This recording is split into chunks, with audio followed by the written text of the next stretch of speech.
What if I told you that most people aren't afraid of failure? They're afraid of something much worse, being average. Think about it. Nobody grows up dreaming of an ordinary life. We all want to be remembered, successful, talented, different, special. But here's the strange part. The harder we try to become extraordinary, the more miserable we often become.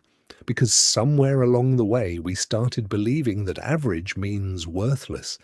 Every day social media reminds us that someone our age has already become a millionaire.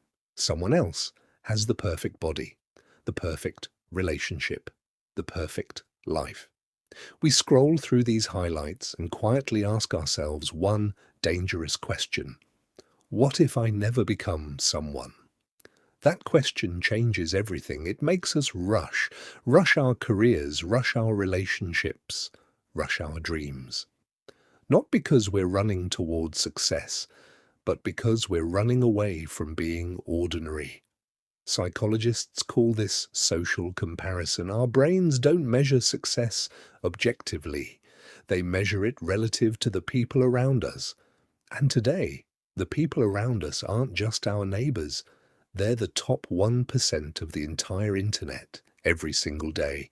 No wonder average suddenly feels like failure. But here's the irony. The people who become truly exceptional rarely spend their lives trying to look exceptional. They spend years looking painfully average. They practice while nobody is watching. They fail while nobody is clapping. They improve in silence. Yet we only notice them after success arrives. We see the destination, never the years of being invisible. That's why we overestimate everyone else's progress and underestimate our own. The fear of being average isn't really about being average.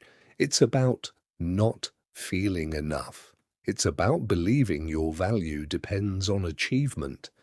But think about this. If your worth depends entirely on being better than someone else, you'll never be free. Because there will always be someone smarter, someone richer, someone younger, someone more successful. Comparison has no finish line. The philosopher Søren Kierkegaard once suggested that the greatest form of despair is refusing to become yourself. And maybe that's exactly what's happening. We're so busy trying to become extraordinary that we forget to become authentic. Real greatness doesn't come from chasing other people's lives. It comes from building your own, at your own pace, with your own values. Ironically, the moment you stop obsessing over appearing extraordinary is often the moment you begin doing extraordinary things. So maybe the goal was never to escape being average. Maybe the goal was to stop letting the word average define your self-worth. Because in the end, the people remembered by history weren't trying to impress everyone. They were simply obsessed with becoming better than who they were yesterday. And perhaps that's the only comparison that has ever truly mattered.